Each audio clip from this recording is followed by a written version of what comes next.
The USC Center for Health Journalism helps reporters and their newsrooms produce powerful journalism that marries data with storytelling.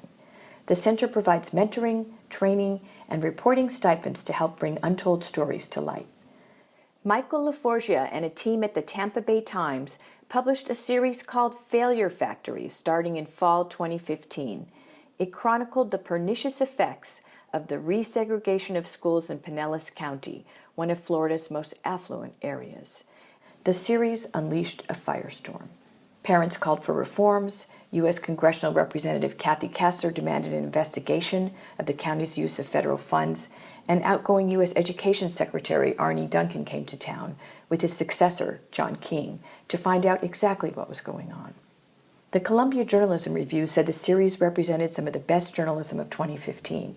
Failure Factories received top national awards from investigative reporters and editors, won the National Press Foundation's Innovation in Journalism Prize, and is a finalist for an investigative reporting award handed out by the Kennedy School at Harvard University.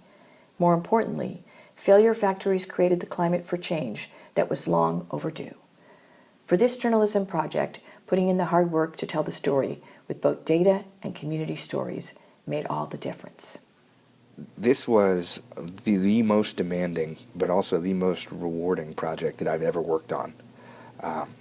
This was the most intense data analysis that I've ever done for any type of story. We basically did the kinds of analysis that could have powered 4 or 5 major investigative projects and synthesized that analysis into one project.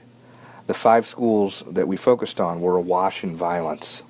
They had more violent incidents last year than all 17 of the county's high schools combined.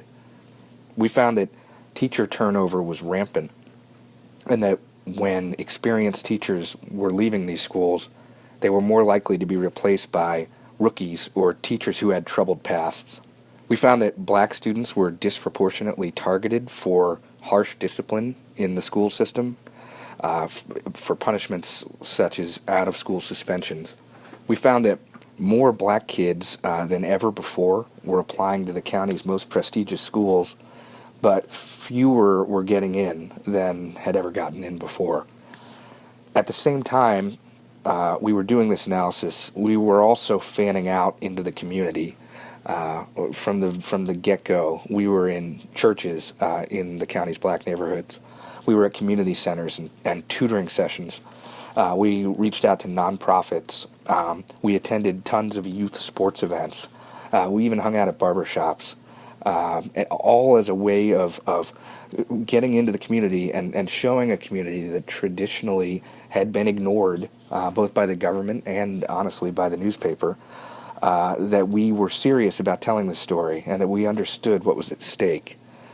Usually with stories like this, you have the gripping anecdotes, or you have the incontrovertible certitude that months of data analysis can give you, but you almost never see both. We interviewed parents of more than 100 kids in these schools. Both the data and the parents were telling the same story, one of isolation and disenfranchisement and institutional neglect.